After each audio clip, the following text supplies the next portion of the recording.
And the bad news is Bretimus, Maximus, Morelius, Maius, Brett May, Brett the Microwave May, Brett the Millennium Falcon May is back fighting again like never before, because he never has actually fought before for a very long time anyway. 4th of October, so less than a month's time, King Dougie Joyce has announced that Brett May will be headlining 3D Fight Club. Now, for those of you who are unaware of 3D Fight Club, I know most of us know what it is. They are an established fight organisation, which the 3Ds are no longer 3Ds, but they are Dougie, Dean Lynch Ward, Dougie Joyce's cousin, and Decca. But obviously, Dean Lynch Ward is being held under Her Majesty's pleasure at the minute, unfortunately, because he was the right character. And Decca is, well, we all know about Decca. So we've got just one D of the 3Ds, but Brett May headlining. Now, he's supposed to be fighting Paul Venis. Paul Venis brought a video out the other day, yesterday, saying he has been offered the fight with Brett May, 4th of October, headlining a show, but he didn't want to announce the promoter or the promotion, as that is what most people do. They will get offered a fight. They may talk about said fight, but they won't. They will leave it to the promotion to announce the fight, but not our mate Brett. Brett May doesn't do that. Brett May's took straight to the internet, basically announcing the fact that it's on Misfits. He is fighting on Misfits, headlining against Paul Venis, main event. But he did get a bit confused, saying, I thought Danny was first in the queue. But we all know that there is no Misfits. KSI, firstly, doesn't arrange the Misfits. Secondly, doesn't deal with the money of Misfits. And thirdly, doesn't announce the fights of Misfits. It's Mams Taylor, who obviously does the promotion side of things, basically heads the company, and KSI is just like the name of it, the face of it. Obviously, anyone with half a brain can do that. And then you've got Callis Sowland, who also does the promotion and stuff like that, because they are actual managers, boxing promoters, people involved in the entertainment world. And KSI is just an influencer. Become boxer, very successful, don't get me wrong, rapper, whatever else, but not a boxing promoter. So yeah, Brett May said what happened to Danny Christie, which was never going to happen, because if he really, really wanted to fight Danny Christie, he's had many an opportunity, and he hasn't arrived to one of them. So he said, send me the dates, Paul, we'll get it on. And then Paul Venis come back and said, well, actually, the promoter's Dougie Joyce, because you signed a free fight contract with 3D Fight Club. I think Brett has failed to realise that by penning a 3-fight contract, you actually have to fight. So Brett went to the pub to celebrate his announcements, obviously, with a fight less than a month away. Got right on the flicky, right on the San Miguel, and was basically celebrating his announcements. Announced Terry Stone has announced that Brett May will actually be playing Pat Tate in the new Rise of the Foot Soldier film, but because Craig Nicholls is turning 64. But the fact of the matter is, Craig Nicholls, Fairbrother, I can't get his name leaves me. I think it's Nicholls. Is not turning 64. He's turning 61. And Terry Stone did not announce Brett May's playing the next Pat Tate. He said, do you think Brett May would be a good Pat Tate?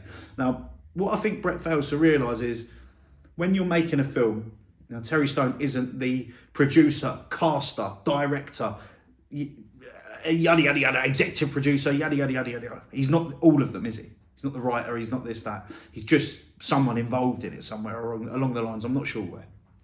So Brett would have to go to an audition. He would have, which judging by his Essex accent, he would fall at the first hurdle. He may look to Terry Stone, might look at him and think, oh, he could be a Pat Tate, because he's big and he's quite intimidating looking. Let's have it right. He looks the part, but he's morbidly obese. Pat Tate was a bodybuilder. He's looks like he's of an ethnic minority. Pat Tate was a white man with a moustache and curly hair, although Brett has had curly hair, and he's also had dreadlocks and many different hairdos along the way.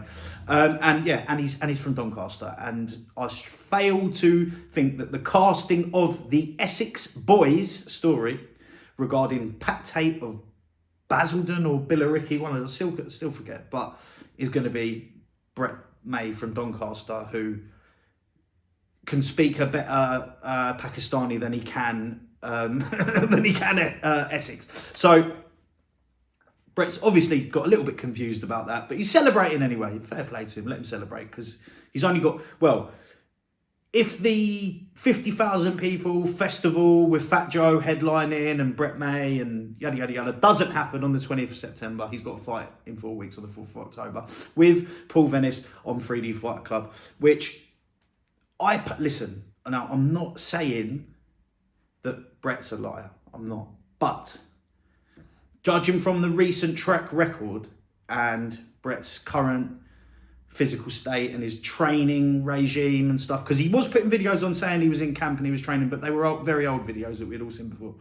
So the fact that he's getting on it very regularly, doing a lot of that and a lot of this, and I just personally, I don't think that he will probably turn up. And the funniest part about all this is that either Dougie Joyce, he hasn't been following what's actually been going on, or he's a marketing genius, because he knows full well that he can just say to Brett, how much money do you want, Brett? And Brett will go, I want 100 grand or 50 grand or whatever. And he can go, done deal. Brett will go mad about it on social media. Loads of people will come to watch Brett's videos of him screaming and shouting and driving around with balaclavas on and doing whatever else he does, and knowing full well that he's never actually going to turn up. And he's not actually got to pay him anything, and he'll probably fucking bring loads of attention to his event and sell the event out. So Dougie Joyce might be being really, really clever and playing 3D chess here.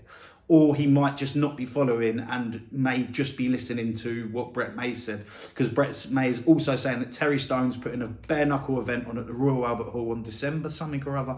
And he's also fighting Decca Heggie on that event. So I just failed to see any of these coming into fruition, just based off of recent events surrounding Brett May's fighting career.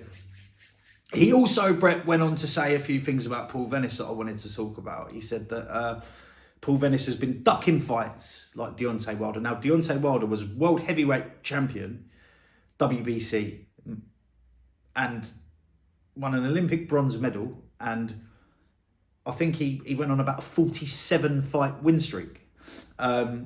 Obviously lost to Tyson Fury, and he's not looked very good since then. Of course he hasn't, but he's fought Tyson Fury, he's fought Zhilei Zhang, he's fought Joseph Parker.